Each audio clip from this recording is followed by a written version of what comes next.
Hello and welcome to Talk from Superheroes. Hey everybody, I'm Andrew Ivanme. And I'm Diana McCullum. And you're listening to Talk from Superheroes, where every week we discuss a piece of heroic television or film. And this week on the podcast, we are talking about the 3 new Doctor Who specials. I call them the Tennant specials. The Tennant specials. He's back, baby, much like us, but we're back every week. We consistently come back, as does he, it would seem. You know what? We're all as consistent as Tennant and Doctor Who. That's the dream, isn't it? To be Tennant in Doctor Who is the dream. Just to be as consistent as David Tennant. Mm-hmm, the incredible actor David Tennant. The absolutely wonderful. We'll get into that. That's a spoiler. We'll get into it. So we're talking about... Spoiler, he's great. Spoiler, also watch Good Omens. He's terrific. So we're talking about all 3 of the episodes that are available right now for the Doctor Who series David Tennant specials. Yes, the David Tennant specials. Obviously, we're not doing the Christmas special. It's not out yet. Yes. But the 3 Tennants. The 3 Tennants. They're my favorite band. Oh, they're great. It was such a great time. So we're going to be talking about, since this is something that's a little bit newer, it's unconventional, but it's newer, we are going to give you a spoiler-free review, as we so often do whenever we talk about a new thing. So let's start with the quick spoiler-free review, and then once you hear the theme music, that's when we'll get into the spoiler-filled section. But spoiler-free, Diana, did you like it? I did like it. I liked it quite a bit. It's not a love. I think the original Tennant, Russell T Davies runs were a love, but that's also like so many more episodes than this is. I think I liked every episode quite a bit, and I'm not sure if I loved any episodes. I was really ready to cry really hard at any point in all 3 of them, and I never got a good cry on, and I think that's a negative. He didn't try to make me cry and fail. There was just kind of no attempt at a real tearjerker, and I'm like, come on, Russell, you've made me feel some of the deepest emotions I've ever felt in my life. Yeah. But in terms of just like coming back, I think it's back and better than ever. Like Tennant and Russell T Davies and Donna all together. It's just like, oh, it feels really nice. They're back. Their chemistry's there immediately. All 3 stories I think are really interesting and really Russell T Davies-esque. There's like new monsters, fun things to explore. You're on a really fun journey. Performances, phenomenal. The effects are kind of what they always are, good and bad on purpose. It's Doctor Who, baby. It feels like Doctor Who, and it feels so wildly inclusive and opening and welcoming, and it's really, really nice, and I'm really excited for more with Russell T Davies full-time, full new Doctor. So yeah, overall, it was a high like, not a love, and I'm sad it's not a love, but he's back, baby. Andrew, did you like the Tennant specials? Kind of a similar energy. I think like the vibes are right. It felt good. It felt like a warm bath. It felt familiar, but updated a little bit. It felt like kind of, a better visual style than was the original Russell T Davies years, the showrunner when it was Eccleston and Tennant. Who has returned, for those of you who are not familiar with the show. He has returned again. So it's the same showrunner as it was with the original coming back to prevalence with David Tennant. And the vibes are right. It's fun. It's comforting. It wasn't mind-blowing. It wasn't amazing. It wasn't fresh enough that it like floored me. And it wasn't nostalgia bait enough that it manipulated some easy emotions out of me. Mm-hmm. And like I respect that it wasn't nostalgia bait, but for something new, it wasn't quite good enough either. But it was fine. It was fine. It was a good time. The actors are charming. The vibes are right. It looks good. It's fun. It's what I want from Who and from this type of show. So it is successfully what I want, but it is none of the awe-inspiring things that you don't know you want until you see it. Mm-hmm. So it was just a fine time for me. Yeah, I can get behind that because I love David Tennant. I think he's so good as the Doctor. But I kind of agree that it doesn't feel like they had a good enough reason for the Doctor to regenerate back into 10. Yes. At the end of the day. Yeah, mm-hmm. yeah. They were just kind of like, we really do want to see David Tennant again. We want this actor back. Yeah. We don't narratively know why, but we do want this actor back. Mm-hmm. But it's a little bit modernized and it's a little bit more fun. And there's it's a different version of him in a certain degree as well, which is kind of nice and good to see. So yeah, there's a lot of good stuff, but there's just not a lot of amazing stuff here. Completely agree. Mm-hmm. And I think just in terms of like I don't think this is a spoiler because he's in the trailer. NPH is one of the villains. Neil Patrick Harris is so incredible. If we're going to talk about Tennant and Donna, we're going to talk about Some great performances. some great performances. Yeah. He's having a really fun time, you guys. And can it be spoiled? Yes, I think Yeah. it can be spoiled. Yeah, I think Yeah. it kind of can. I would say at least episode 3. Yes, I understand that. Yeah. Oh, yeah. That would be a fairly. I didn't see that coming. that would be a so- larger one. Yeah, I didn't even know MBH was in it. If I'm being honest with you, Oh shit, maybe that is a spoiler. I watch trailers more than you. I didn't watch many trailers for this. So I just kind of knew I was going to be on board no matter what. So Now I don't know how I feel. well, it can be spoiled, I guess, is what we're coming at. Can't be spoiled. Well, that's our quick spoiler-free review. Before we get into the spoiler-filled section, we do want to thank our sponsor of today's episode. We want to thank our friends over at tpublic.com. tpublic.com is where you're going to get your next favorite t-shirt or tank top or hoodie or whatever else you need a wonderful design by an indie artist on. They've got it all at a reasonable price, and the artists are getting fair commission for their work. It's all good stuff. It's all fantastic stuff as well. And because it's independent artists, you're going to get cool, unique stuff that's kind of special and fun and quirky and just have, generally speaking, good vibes. One that I am liking this week is a design called Oh No Blade. And it is Dracula, but more of a Bram Stoker, Gary Oldman Dracula, just being stabbed through the back, and behind him you can just see Blade's head a little bit, and it's a speech balloon that says, "Oh no, Blade," and it is just hilarious to me. Just a stuffy Dracula encountering the coolest dude and yelling, "Oh no, Blade." It is very comical. It is a very straightforward, very funny design. Absolutely great. My shirt is a David Tennant Doctor Who. I have to say David Tennant because he's now 10 and 14. They've given him 2 numbers. He's a double. He's a double. So it's a David Tennant one, which is great if you like 10 because there's already so many Doctor Who designs on tpublic.com. This one's called Alan Z, and it's the silhouette of the Doctor and a companion. It could be any companion. It's a little like, is that Donna? Is that Rose? And there's the silhouette of the TARDIS in front of the Earth. It's just a nice, like, timeless Doctor Who. Love it. Absolutely love it. Love it. And for those great designs, you can get them on t-shirts, hoodies, sweaters, stickers, mugs, laptop cases, lots of different options. They're all well-made, well-priced, shipped right to your doorstep. And you can find those designs in our storefront. And when you shop through our storefront, you support the artist and you support this show directly as well. So head on over to tpublic.fromsuperheroes.com. That is teepublic.fromsuperheroes.com. And thank you very much, TeePublic, for your support. Thank you so much, TeePublic. And now let's get into the episode. Let's talk about the 3 Doctor Who Tennant specials.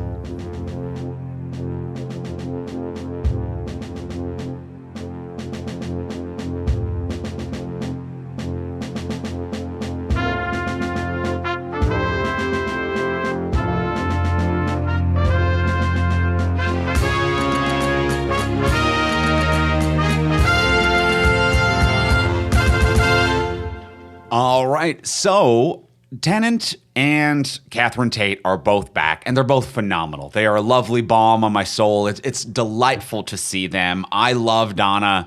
Donna's one of my favorite companions. I like that she's her own person with agency. It's a special type of companion, and I've been ride or die Donna. I've always been ride or die Donna, so it's great. You've been a Donna head since I met you. Yes. You've been Donna from day one, which I also really agree with. I think she is one of the best companions, especially because she really is, I think, the only companion who's never fallen in love with the Doctor for the most part. Like, yeah. I mean, at least like in the more recent years that we watched, we kind of fell off a little with Capaldi and Jodie, but like for the most part, like they always are like, oh, look, he's so incredible, and Donna's just like, whatever, he's so skinny. I just fucking love it. But she loves and respects him, but she's not in love with him, and it's like when you're like, oh man, you're so good for them.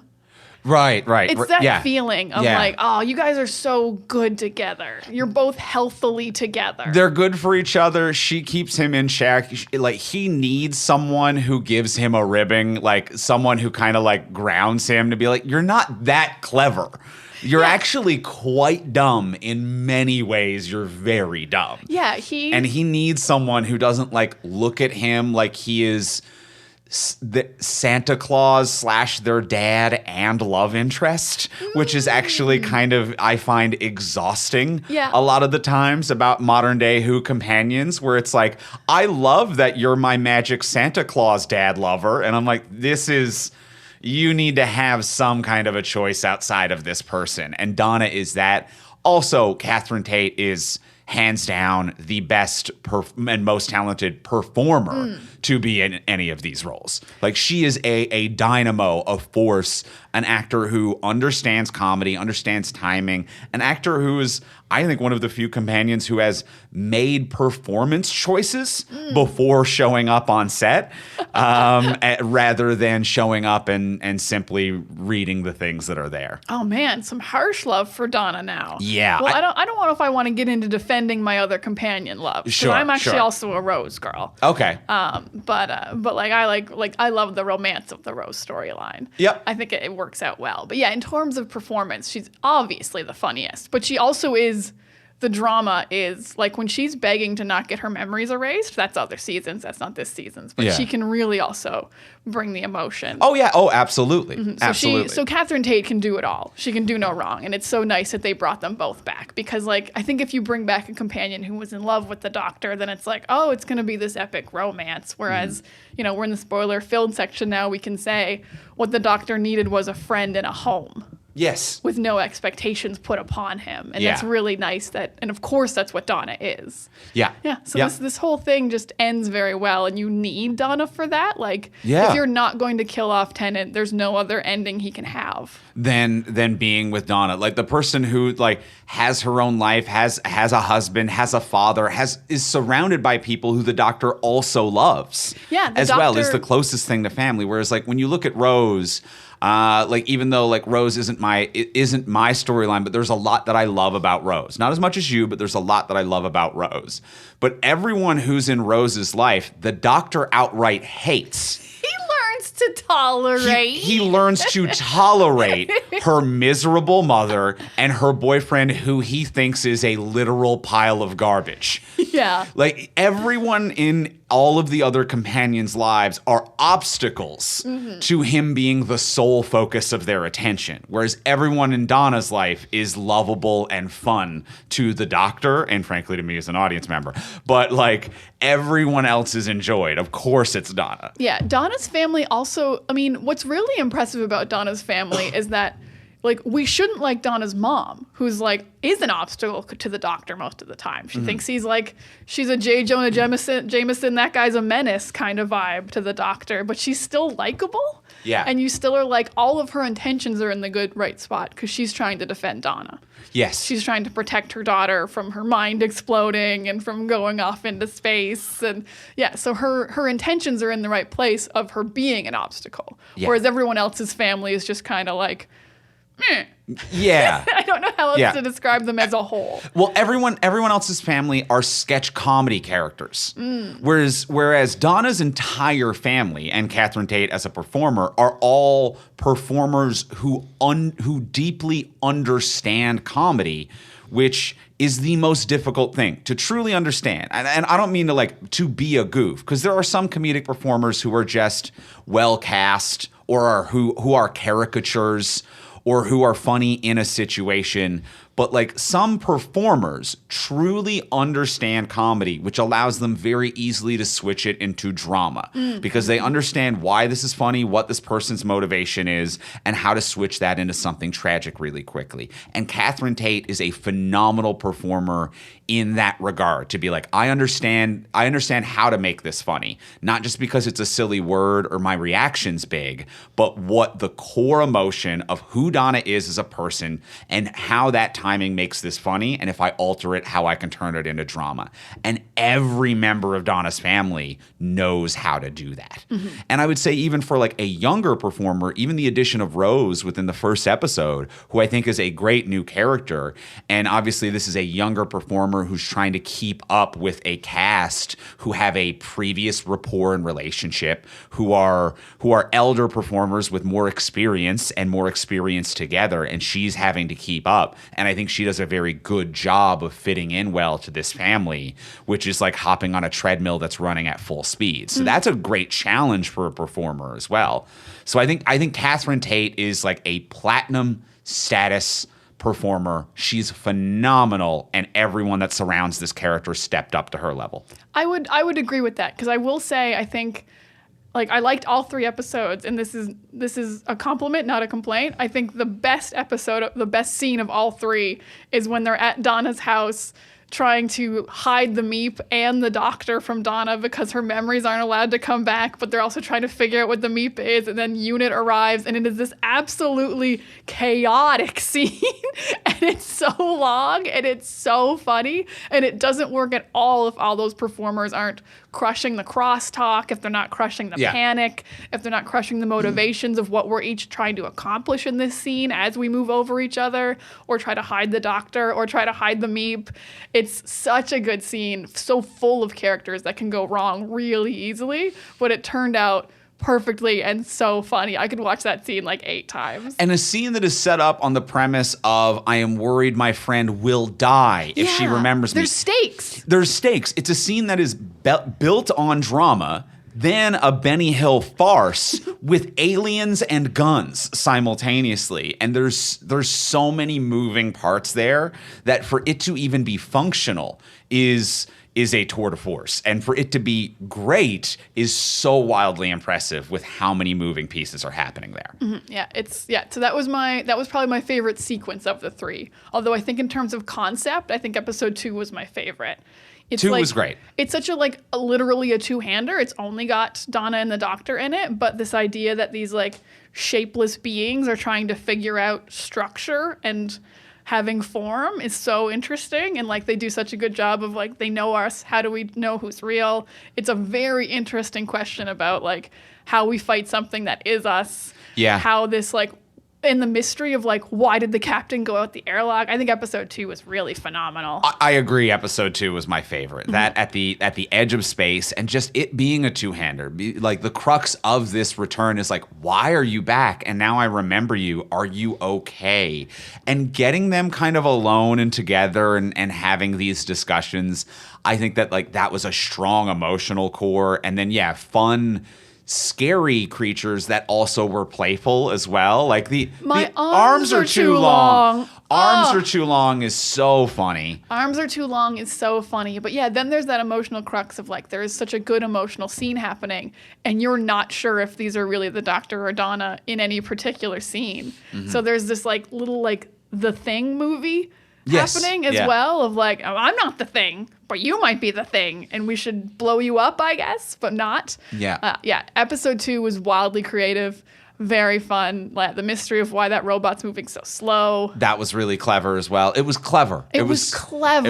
But it wasn't just like one idea clever. Yeah. It was several ideas clever. Yes. And frankly, it's like that was one of my favorite Donna Doctor episodes was the Diamond Planet, which is kind of, even though it's an ensemble cast, is like a bottle episode of just like, we're here.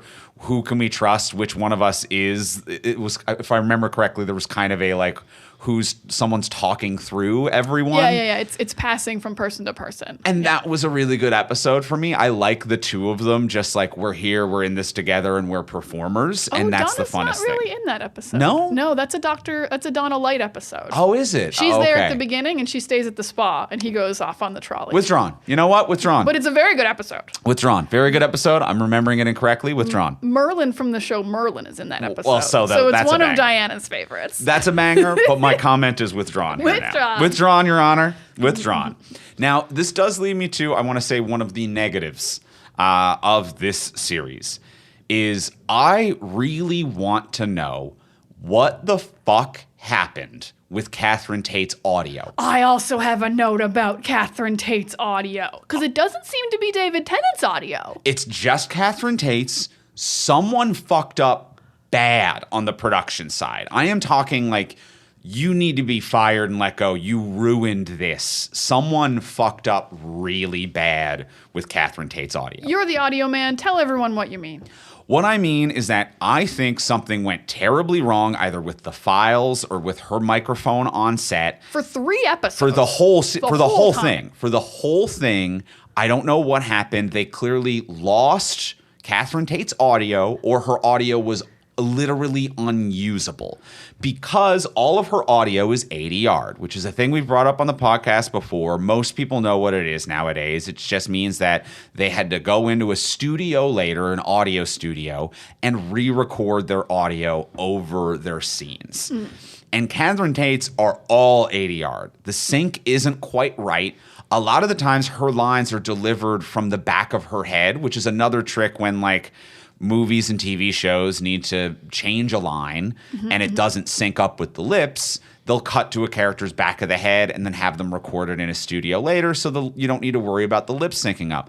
But I'm talking 50% of her lines are the back of her head, or are like the shot of a room or a prop, and then it cuts back to her after she is finished talking, and then like it doesn't quite sync up. It sounds miserable. It's fucked. There's one moment in episode 3, which I think that they will probably update for streaming services, where they flat out forgot to substitute in the 80-yard line. And you can hear what the original audio sounds like. It is the moment when they're in the maze and she opens a door and she's like, "Doctor, look out." And then they open a door and it literally goes from "Doctor, look out" to "It's like the TARDIS is bigger on the inside. The door over there is so..." And we had to turn on the subtitles and go back and be like, what? And then it immediately goes back to her being normal. They forgot to ADR those lines. And you get for a second a glimpse of how she sounds underwater, and the audio of her was literally unusable. I wouldn't be surprised if that was the audio that David Tennant's mic picked up. Yes. And her mic just didn't work for 3 entire episodes. Because it's also a scene where, reality shifting. So when her voice went all weird and completely gone, it's like, oh, okay, this is going to be part of it. Like, the doctor won't be able to hear her. But it's literally just one line, and they don't acknowledge that it happened. So it's absolutely a mistake. Yeah. So, I completely agree. Something with her mic pack was wildly broken, or the files were lost, or I don't know, she mumbled for 3 entire episodes and they didn't notice or fix it until later, but she sounds great in the ADR. Yeah. But yeah, the audio mix for a show that has way more money than it used to, because now it's a Disney Plus co-production. It used to have $5. Now they've got way more money and they sound worse. But it's also very classic Doctor Who to just lose a bunch of files. Yeah, that is classic Who. Let's just stay on track here. I mean, the whole Toymaker thing is because they're like, this guy's files were actually lost, and we kind of want to bring them back. Well, we'll get into that in a second. But it's very classic Who to go fuck up a thing. We'll unpack the Toymaker stuff more in a moment. Become part of a wiki page. The lost Catherine Tate audio. I need to, this is clearly for a big budget, huge show. David Tennant's coming back. Catherine Tate is back to be like, you lost one of the 3 most important files on set. Something like a team of people must have been fired and are never going to work again, because this is a miserable fuck up. Yeah, someone it really fucked up is. on an epic level here. Or you got hacked and you didn't pay the ransom amount for the Catherine Tate audio files to get them back. Because I will say, I think I can feel that Donna feels not quite present, even though she is in all 3 episodes quite a bit. I'm like, oh yeah, I guess Donna was here. They were really, even though one episode is just the 2 of them, it kind of I'm like, what did Donna do?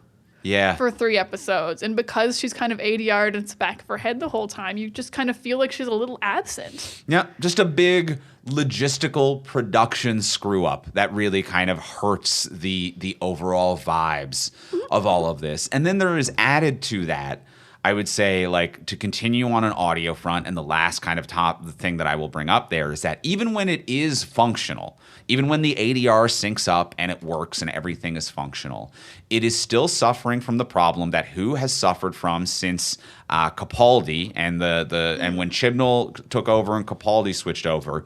I guess they're still using the same bad audio team, which is that the audio mix is bad. Yeah, the audio mix has been bad since Capaldi. Literally Capaldi. I remember Capaldi's first episode. He shows up. There's dinosaurs in London, and there's music swelling, and there's dinosaurs in the background, Rah! And Capaldi's like, I'm the doctor. And then, roar, boom, boom, boom, boom, boom, dun, dun, dun. And I'm like, you've screwed. And the entire Capaldi and Jodie run was miserable audio mixing, which is becoming more and more lost art. We talk about it more regularly, but clearly this is still the same team, because I'm like, even when it is not the fuck up that I notice is the fuck up, it is just generally fucked up because it's a bad audio mix. Yeah, it absolutely is. I remember that scene so clearly. Like Capaldi's doing like his big, I just transformed, who am I, like Shakespearean monologue. And I'm like, I bet he's really crushing it if I could hear him. Yeah. But I have to turn on the subtitles and just read what he's saying. Absolutely sucks.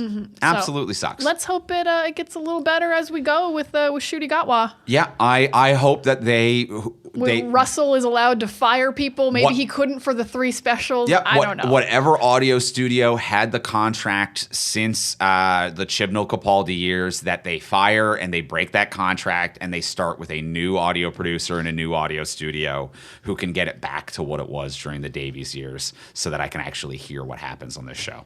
Yeah, let's fingers crossed. Fingers crossed for that. So those are 2 little audio negatives. Those are 2 little audio negatives. Moving on. I will say what I really liked about these 3 episodes, and what I think is going to be so incredible moving forward with Russell T Davies and this new Doctor, is wow, Russell T Davies pulled no punches about like queerness and inclusiveness and diversity. Yeah. And I absolutely loved it. Like, I feel like I could feel him be like, if you thought Doctor Who was queer in 2005, do you know what I'm allowed to do in 2023? Yeah. Like, Captain Jack was like groundbreaking. Yeah. And now he's like, nah, the Doctor's bi, trans companions,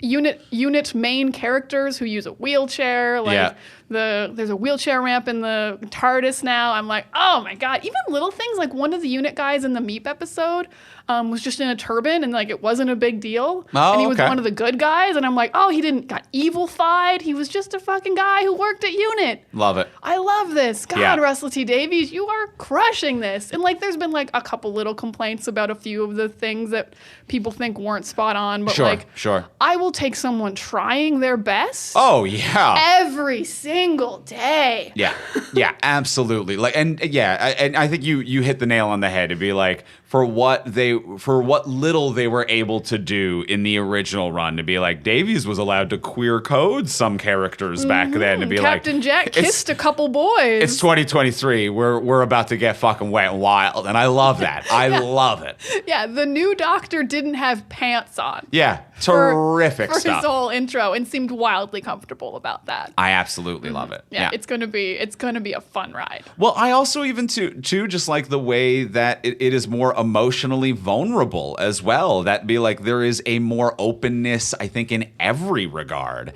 Even like just the Doctor being like, when he first retransforms, to be like, I love Donna. Is that who I am now? I'm a man who says love. And I'm like, finally, you're a show that is willing to admit a human emotion without like being afraid that, to be like, oh, I don't know, are emotions a little too much for straight audiences? Be like, no, we're gonna have queer characters, we're gonna have emotions, and we're gonna be open and honest about that. And I'm like, I really like these vibes. I like these vibes a lot. Now, I will say, I think the lack of emotion was always ever just from the Doctor, because I think he had to feel like on a pedestal and like bigger, like he's too big to love you back. It's like asking a god to love you back. Okay. But having Tennant just have emotions this time, and like he says he loves everyone. Yeah. It's like, I love Donna. I loved Wilf. I love Madeline, I think is the girl from previous seasons who's introduced in episode 3. Mel, I thought. Mel? Sorry. Yeah. I didn't watch those seasons. My apologies to the actress. Happy for her to be back. But yeah, just having a Doctor who's like open and like ready to like be his true self and not hold anything back. Yeah. That feels nice. It really feels like at least enough of some of a reason to bring back Tennant. Yes. Yeah. The Doctor needs to rest and actually like accept who he is.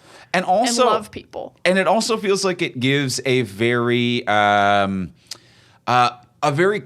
place to start Shooty from as well, because a nice fresh start. A nice fresh start where it's like, you don't have to carry 20 years of brood with you to be like, okay, well, like if Tennant gets to rest, then that means you kind of like got to like have that out breath where you've gotten this off your chest, literally and metaphorically, where it's like, now it's like that burden, that heaviness, all of those dark storylines that like I've destroyed planets, I've doomed people. Oh my God. To be like, no, what if I'm a bit more loving and fun and I literally don't need to carry that with me over to the next Doctor? And I really think that it is a kind conclusion for Tennant and for this series of Doctors, and a very kind beginning for Ncuti as well. I completely agree. It feels like, how did I want to phrase this? I think I saw this in a Tumblr post, so I apologize that I'm stealing it. But when they separated, it felt like Ncuti pushed all the trauma into Tennant as they were pushing against each other. Right. He was like, deal with this. Right. But it's also really nice that he gets to be the first Doctor not born of tragedy. Because every other Doctor is born from the previous Doctor completely dying. Their story's over. Yeah. But Ncuti just gets to be part of, like, kind of life. Yeah. Yeah. Yeah, you were born of life instead of being born of a death. Yeah. Which is, like, I can't stop saying the word fresh. It's just, it's nice. It's like there will be no kind of just dread on his shoulders. Yes. That he's like, oh man, Tennant died for me. Or like, you know, oh no, Donna's memories are gone. Or Rose is trapped in another dimension. It's just kind of like, let's go! Alonzi! I think that can be great. Not Alonzi, but. Yeah. Or whatever his catchphrase will be. Oh my God, if he had died in that moment, what a great goodbye line. Because, like, his first goodbye line being, I don't want to go, and his last goodbye line being, let's go, is like, oh, I'm glad he didn't die, but that's good. Yeah. It's good stuff, RTD. That was good symmetry. That was good symmetry, and I was definitely shocked and surprised with the split. I was very surprised with the split. I was very happy about it, too, because I didn't feel like this was an emotional enough end, just a random laser blowing him up. Yeah. So the split was a really nice surprise. Although Donna just like going up to him and saying, I'm going to be with him and hold his hand is like, that was probably the closest I got to a cry. That was actually, nice. You know what, even just thinking about it. That was I was getting close. I was getting close during that moment to be like, oh, here it comes. Oh, here comes the cry. Here comes the cry. And then they split him, a bi-generation. A bi-generation. As they called it. Yeah. A bi-generation, which was cute and good.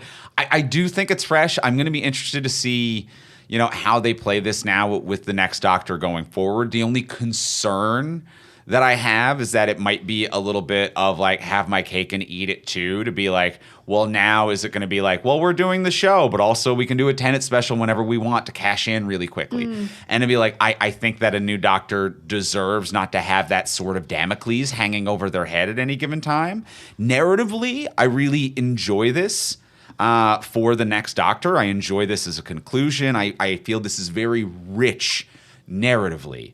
The cynical, real-world, anti-corporate person in me is like, I am very worried that now this is a sword of Damocles over Ncuti's head, being like, if your ratings drop for a fucking minute, we have David Tennant on deck, and we have a narrative reason to write you out and write the popular guy back in. And I am very concerned about that. I do not like that there is a backup Doctor ready to go if this one isn't popular enough. I understand your concerns. Yeah, like I don't think Russell T Davies would do that, but I think executives, especially now being half owned by Disney, would be like, get the popular guy back in there. Yeah, I think the second he got his own TARDIS. I did not. I loved the emotion of that. He should not have gotten his own TARDIS. No, the TARDIS should have maybe only been able to travel like around Earth. Or like not be able to go through time. Now it can only go through space. Something to like kind of at least limit Tennant's Doctor. Because it is really a like, well, what it's like when you watch a superhero movie and you're like, why didn't the Avengers help Spider-Man? Yeah, I want to see all the Avengers. Yeah. So like every time the Doctor's in trouble, we'll probably be like, where's Tennant? Yeah, he's around. He could help out. And with the other TARDIS thing, the end when they're having the family dinner and it's like, I've settled down. I've stopped being a scamp. And Rose being like, we did go to Mars last week. And it's like, you're still scamping. You're absolutely scamping. You're being a scamp. And also that this means that like fans will be like, well, where's that story? And you can just pop that story in with a special event or a mini movie or whenever you want to cash in. And it's like, no, just if he didn't have a TARDIS, at least that would be something to be like, okay, he's just at a house. But I don't know. Maybe they're trying to be like, we can release audiobooks or podcasts, or we can keep his stories going and keep cashing in. Yeah, I agree. Because as soon as they said, like, we've popped into Mars and he took Mel somewhere, he took her to New York or something, he said, in the Gilded Age, I was like, okay, so this is kind of actually exactly what Matt Smith's doctor did with Amy and Rory. Because in Amy and Rory's second season, they were married and they didn't travel with him. He would just show up at their house all the time. Right. And then he would like stay for a couple days, eat fish and custard, watch movies, and leave. I'm like, you've already done this then. Yeah. You've literally already settled and done this with Amy and Rory earlier. Yeah. So like, if you want to settle down, You got to not have a TARDIS. you got to not have a TARDIS or have a very limited broken TARDIS. Yeah. The TARDIS was load bearing. It's weird how load bearing the TARDIS was. I absolutely agree the TARDIS was load bearing. Yeah. Yeah. Because like the other Tennant that you left in that universe with Rose didn't get a TARDIS. No. That one-hearted Tennant. Oh yeah. Yeah, there's one. a lot of Tennants out there. There's a lot going on. There's a lot of Dr. Tennants just kind of ghosting around. Yeah. Because I felt the same way about kind of the sort of Damocles thing when Jodie got introduced and they gave her 3 companions right off the bat. I was like, why does this doctor have to share so much screen time with all these companions? Right. Like, why did she's a female doctor and now there's like 2 dudes in the TARDIS with her. I was like, I think that's rude, actually. Yeah. I think 1 is fine, like everybody else. Yeah. I And it feels the same as what they're doing to Shooty. Yeah. To be like, we have backup plans in case you're not popular, and we can put the blame on you. And I'm like, there's a lot of reasons that I'm very cautious about. Yeah, absolutely agree. About this and about where we're going with that. And in terms of like the ensemble thing that kind of happened with Jodie, in terms of to be like, well, we have a lot of other people now who can kind of take it over. It really feels like they're setting up Unit to be fucking huge in the new thing. Like every episode of this was like unit. Well, with the 2 being kind of a bottle thing, but it really felt like they were setting up like, look at the new Unit headquarters. These are the people who work at Unit. We have a legacy character at Unit. We have this new character that you've met. We had the lead of Unit. We've got this crazy cool set. We've got an Avengers Tower. It really Donna's going to work at Unit. Donna's going to work at Unit. We can have Donna pop in all the time. So we've got 2 legacies, 2 new characters, a crazy set, a rooftop helicopter pad, Unit. And I'm like, okay, I really feel like that there's going to be like 8 other main characters on this new Who. I'm worried about the unitness of it all. I actually felt like the unitness felt like we're going to do a Unit spinoff. Like a Torchwood type of a thing. Like we're setting up some stuff. Yeah, and in that case, that is actually a great way to bring in Tennant all the time. I don't hate that. Yeah, if they do a Unit spinoff and every now and then Tennant's like, hello. I pop in. But like Shooty's Doctor Who OG. Yeah. Okay. I wouldn't, but yeah, that felt like more of a spin-off idea to me, like a Torchwood style. Yeah. Interesting. Okay. I mean, RTD loves doing 2 shows at once. Yeah. But he also didn't. I've read his biography. He was stretched to the limit. Too thin. Too thin. Even though the seasons are short, it's a lot of work to write and run shows. Very much so. Let's take a sidestep over to you were talking about the toy maker a moment ago in the Lost Tapes.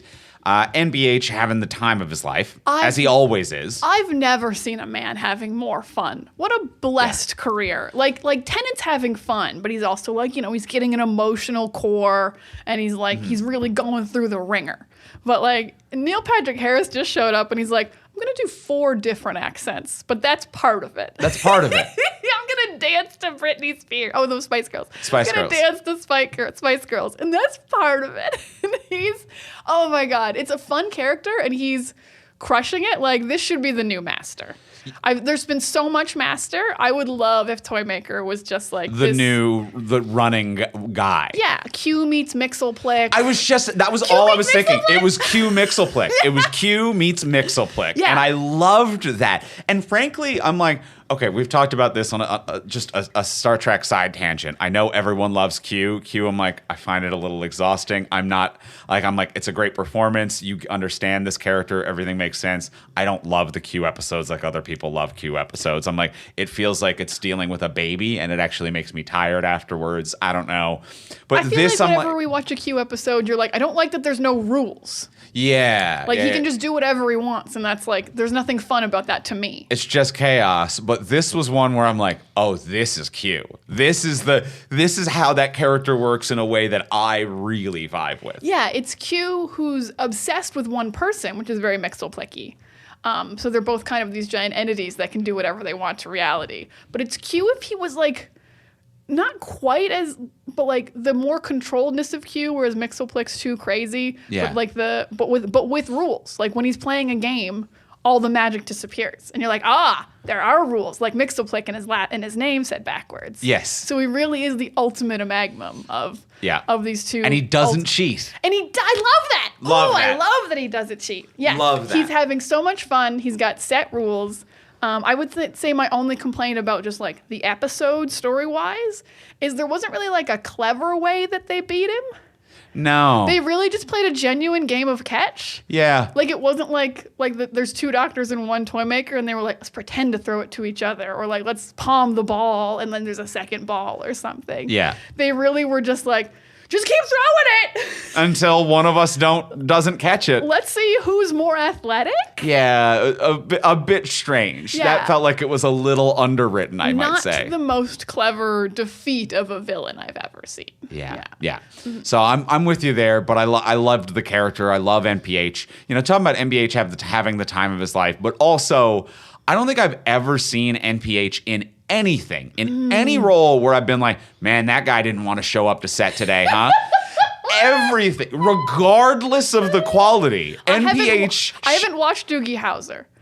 Yeah, you know what? Maybe it's been a minute since, but like from like Starship Troopers to How I Met Your Mother to a coked out playing himself in Harold and Kumar, any given thing in any scenario, I'm like, man, Neil showed up and really had a great time today. Yeah. He made the most of his day, and he's walking off set with a smile on his face, the same smile he showed up to set with. He is always having the absolute time of his life. What a asshole to get such great roles. Like, it's infuriating to only do, and part of it's your attitude. You're like, you've decided to have fun with every single role you're Certainly. done. And you can feel the performer's joy, not just the character's joy. Like, Neil Patrick Harris is having a great time, which makes it so much fun to watch him. But yeah, like, the blessed nature of just playing these ridiculous fun roles for so many years. And I haven't seen a series of Unfortunate Events, but just from makeup wise, I assume he's having a fun, grumpy time. Yeah. That's not quite a joyful role. He's like mean joyful. He's like mean funny in that. Yeah. But that's still fun. You could still even tell through that to be like, he is enjoying doing Yeah, this. he's doing some kind of Jim Carrey-esque performance in that one. So yeah, he was phenomenal. I also didn't think that episode had much of a defeat button on it of like the moral of this is that humans always think they're right, and I didn't feel like there was a lot of resolution of that on like the morality of humans. Yeah. It kind of just ended after we put the toy maker in a box. Yeah. But it was still so fun. So fun. And then that one is the lost character that you were mentioning. Yes. So in season, I think it's season 1. I believe so. Or was it season? Yeah, it was season 1. The Wikipedia, the fandom write-up was very complicated, and the Wikipedia entry was much more straightforward. This is one of the lost tapes. So episode used to be cut into 4 parts for commercial breaks, and they lost 3 of the 4 parts. Probably somewhere with Donna's audio, whatever vault they shoved those in. So they actually do have the audio of the full episode. They don't have the video of the episode. Gotcha. So the toy maker was an old season 1 villain. Yeah. And I mean season 1. Yeah, series 1, Series original. one, Yeah. So if you didn't know who he was when the doctor was like, oh no, don't feel bad. This isn't a Dalek situation of like, these guys are always around. These are huge. You should know this. It's been a minute. Yeah, it's been a little bit. But I think a cool thing to dust off and bring back as well. Like there are some cool ones from the original series that are worth dusting off and bringing back, and that they made it fun and they made it rework, and like it's the MBH is a good casting for it as well. So yeah, that was and I think that felt very, very classic Davies Who as well, of the like, I sold the puppet that was the first television program, and there's a thing embedded in TVs. I'm like, classic setup. This. Yeah, this is a classic, but not like you've done it before. Right. But just like you took the cool idea of the first television. Yes. Yeah. He did send a signal through TV. The moon landing one, I think. Oh, I thought it was the Queen's coronation. Oh, was it the Queen's watched coronation? it. I couldn't remember if it was the Queen's coronation or the moon. It was like something everyone in the world watched. Yeah. No, I think because it was set in England, it was the Queen's coronation. Gotcha. Everybody also watched the moon You know what? landing. Everyone watched both those things. That's fair. Yeah. But so similar things have been done before, but it felt pretty classic Davies. Yeah. But I agree it didn't have that humanity conclusion that was kind of missing. So that is another small criticism that I will say of these three is that the through line feels a little clumsy and rushed in a way that it didn't frankly need to be. Like this whole episode 2, the fun at the edge of space episode, which is great and grand. And then at some point the Doctor lays down a line of salt and it's like, you can't cross a salt line. And then afterwards he's so distraught by this. He's like, I can't believe I did that. That's a lie. Do you understand the complications this could have? And I'm like, you literally lie in every episode all the time. He said it was different because it's the edge of space and that's where space is created. And then I guess that has changed time. And now the toy maker's back and he's like, I can't believe I did it. I never should have done the salt line thing. I'm like, I don't really. You've done way worse things, buddy. We could have just, the toy maker could have just been here and no one would have been like, you need some kind of salt line at the edge of the universe to explain why the toy maker's back. No fan would be mad that there wasn't a through line. You know, no one's yelling at their TV, but where's the salt line lie that started all of this? It's just have the toy maker be there. Mm-hmm. Yeah. So that was all felt like a little clumsy in a way where I'm like, okay, I guess. But it didn't even feel clumsy. It just felt like those aren't stakes, sir. Yeah, lying to an alien trying to kill you is an okay thing to do. It's not like when you blow up Gallifrey to kill all the Daleks. We're not talking about equal things here. Yeah. This is not plaguing your mind. Yeah. You've got other shit to do. It's a fib. Mm-hmm, it's a fib. Now, I will say what I like that I think Russell T Davies is very good at and does here and has done in previous seasons is seeding in future villains. So having this toy maker, this Celestial, be like, I saw space and time and I came to find you. He's like, but I wasn't going to fight that guy. Yeah, I can't remember what it was he called it. He doesn't the call champion it anything. or something? He didn't call it anything, Oh, I don't okay. think. He was just I think he just said that guy or something. And I love the idea of Russell just being like, I'll figure out who that is later. But I got to seed it in. Yeah. And then later you get to be like, this is the guy the toy maker was afraid of. And it's it was seeded in. And the master will obviously be back. Yeah. In very silly, ridiculous ways. But yeah, I think he's very good at the bad wolf in every episode back in season 2. Or was that season 1? I think season 1. that was season 1, yeah. Oh my God, yeah, that started with Eccleston. Good. Yeah. But yeah, so he's very good at just seeding in what he's going to do later, but not in too much way. Yeah, not in a way that's obnoxious, not in a way in a way that is not obtrusive to the story he's currently telling. Yes. Whereas that was very much a Moffat years thing of an Ouroboros, a snake eating its own ass. Not tail, ass.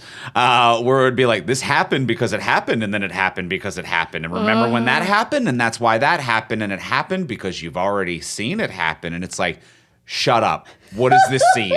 What is this fucking scene? Yeah, don't be too clever for your own good. Yeah, you don't need to over-explain it. Just have a little tease, but don't be in the way. Yeah, he's very good at making the Doctor be smart without being annoying about it.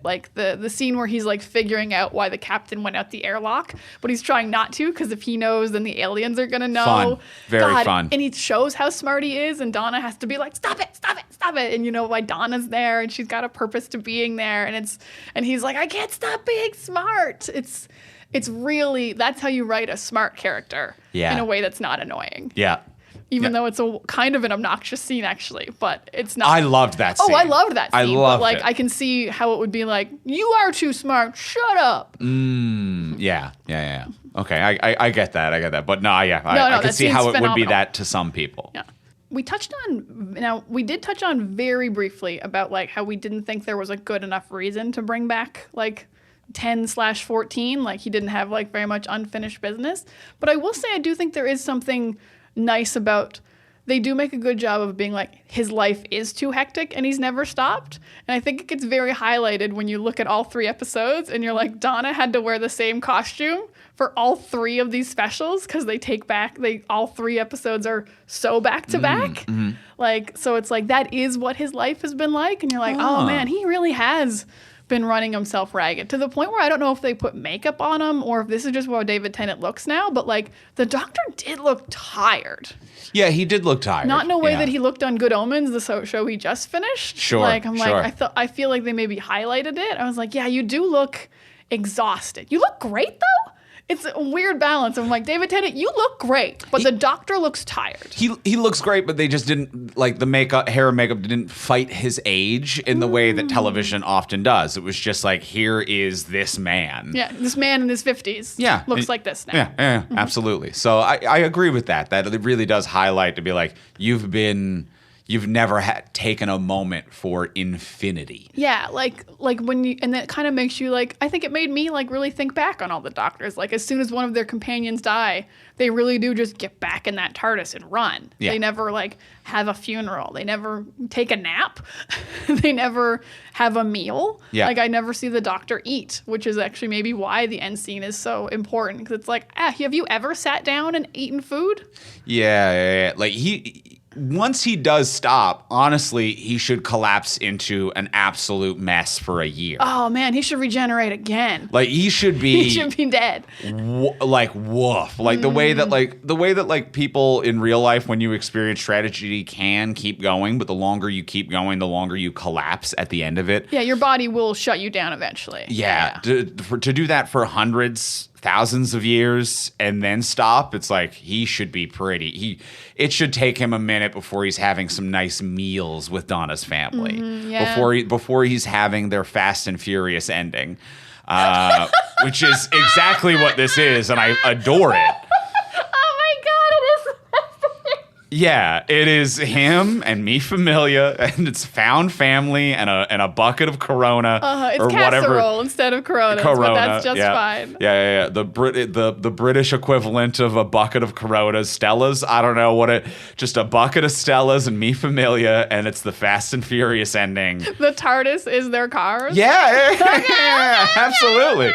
Absolutely. He spent too long living his life a quarter mile at a time, and now it's time to settle down with his family. Donna's daughter Rose is like young Brian. Yeah, it's all about family. Oh, shit. And they went to space in Fast and Furious as well. Yeah, so it's all coming together. It's all coming together. So that's the Fast and Furious ending. Oh, my God. It is the Fast and Furious ending. But yeah, they highlight nicely that he has been running himself ragged. Yeah. And then I don't know how I feel about the fact that then like Shooty just leaves because it feels like the same thing. But like it doesn't. Like the doctor does have to leave. But like it does feel like he's also just like running, but excited instead of away from something. Yeah, I think they maybe could have like clarified that to be like I'm running towards something, whereas you've been running away. Yeah, that would be a great way to describe it. And I feel like there is a way to do that, but I don't feel like they overemphasize that. That's just kind of a headcanon that we need to buy into, I think, as an audience, but they don't really hit that nail too hard. Yeah, I like that. Well, let's go in for the close. Let's ask the final question now of what would you change. So now that we've discussed everything, what would you change about this if you could change anything? Before we do ask that final question, we would like to remind you, as we do every week, to please take a moment to rate, review, and subscribe on Apple Podcasts, Spotify, Podcast Addict, wherever you get your podcasts. It would be wonderful if you did that. If you did that, it could be our lovely holiday gift from you. If you want to leave us a 5-star rating and review, it would mean so much to us in our hearts and on the charts, as we always say. And it lets other people know that we're a cool, hip happening podcast, and they should check us out. And that's what we want people to know. And as well, if you do want to support the podcast monetarily, you can do that over on Patreon, which is a monthly subscription service where you can subscribe at whatever level is in your budget. $1, $3, $5, $10, $20, whatever it is you have to spare. Any dollars in between. Any dollars in between. At the $3 mark, you will get episodes of this podcast early and ad-free. So for $3, $5, you can get the podcast early and ad-free, which is a lot of fun, especially when we cover new stuff like this. And then as well, at the $10 level, you get an exclusive bonus episode of this podcast every single month. This month, we did a Christmas fun time. We did Jingle All the Way. It was a Christmas fun time. It was a Christmas Turbo fun Man, time. Arnold Schwarzenegger, all the hits. Happy Wintertainment to all of you. That is available right now. And when you sign up, you get immediate access to the full back catalog. And you can always cancel or change your subscription level on any given month. So you can check out our bonus episodes, check out all of the different options over at patreon.com/fromsuperheroes. That is patreon.com/fromsuperheroes. And as well, before we ask the final question, we do want to let you know that we have a new podcast here on the From Superheroes Network that has just launched. It is called Comedians in Dungeons Getting Dragons. It is a fantastic ensemble cast of comedians and improvisers doing actual play. They're all playing D&D. It's fun. It's wild. The first 2 episodes are available right now wherever you are listening to this, wherever you get your podcasts. We have a quick 1-minute trailer. Have a listen. Hi, I'm Niall Seguin, the DM of Comedians in Dungeons Getting Dragons, an actual play podcast where a bunch of diverse comedians play D&D and things like this happen. But he's the boss. That's his whole thing. He tells you to go and you go. I have terrible news for you. Institutions are mostly corrupt, okay? So you're just going to need to accept that before we move forward. And just to say it, one of you is covered in blood and shit. Yeah, making my way downtown. I'm sure you can learn and grow from this point, though. Well, we're going to see about that. Okay, now I get it. Whereas most campaigns, they give inspiration for good ideas, we're just doing jokes. I get it. Yeah. All right, okay, now I'm on. I should know. It's in the title. It's in the title. Yeah. Okay, I'm with it now. And if you like that, imagine how much more you'll enjoy it in context. Probably a lot. Listen to the full adventures. Subscribe to Comedians in Dungeons Getting Dragons today, wherever you get your podcasts. So that's Comedians in Dungeons Getting Dragons. We're very excited to have that on the network and hope you go listen to it and check it out. It is a wildly funny show. You will recognize some of the podcasters from this network and from guests on other podcasts. It's so funny. If you like D&D actual play, you will love Comedians in Dungeons Getting Dragons. Absolutely. And now, let's go in for the close. Let's ask the final question of what would you change? Diana, what would you change? I would like... this is a tough balance, so it's not a very clean change. I want Donna to do a bit more and kind of have more to do. It's weird to say I don't want her to have an arc because the whole point is that Donna's already found her place. Mm-hmm. Like, Donna has a home and a family, so she doesn't really have to grow. The doctor's joining her. So she doesn't really need to go on an arc, but I didn't feel like she had, like, quite enough to do. It was kind of just like, we've established we're already friends. And there's not much growth on that, and there's not much she, like, does story-wise, except for when she gets her memories back and can also do doctor stuff or Time Lord stuff. So I think what I really would have liked if... I do think episode 3 was a bit of a missed opportunity, and this is going to sound mean to Donna, but I like this about her. I think Donna always thinks she's right naturally, but in like and like that could be part of solving it. It's like, Donna, you always think you're right, so how are you still a good person? And I would have liked if kind of Donna was like the mirror of humanity in this storyline of like, how do we solve this problem of humanity kind of being loud and angry and not willing to listen to each other? Because like Donna a lot of the times is loud and angry and doesn't listen particularly well and thinks she's right about everything, but she's still a good person who's willing to change. So I don't know what the exact writing would be. Russell T Davies is very good at this. I think given this idea, he would expand it well. So I really wanted her to kind of be the mirror of humanity of like, how do we solve what this signal is doing to people without like, in a human way. I like that. I like that a lot because even when it goes back to like the first of these 3 specials, when it's her, like she gave away her lottery winnings and is like told her husband to go back to work driving a cab and is like has told everyone in the family what they do, when, and how. Yeah. She's still very bossy. She won't listen to anyone. She wouldn't listen to anyone about like keeping any of the money except for enough to buy a house. Like, yeah, she's a control freak in a lot of ways. Or like, just like very focused on her own path. But like, we love Donna. So there's something to mind there about like how humanity can balance this. Interesting. So that's my I like change. That. But I know it's not specific. It's ideology. I would like Donna to be more of a human instead of just like, I'm the doctor's friend.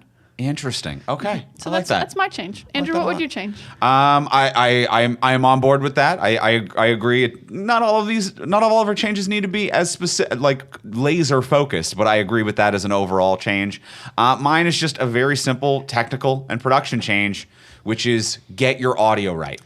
Get your audio There's right. definitely someone who can do audio You well. are a multi-million-dollar production. Get your audio right, and that means correctly recording your actors.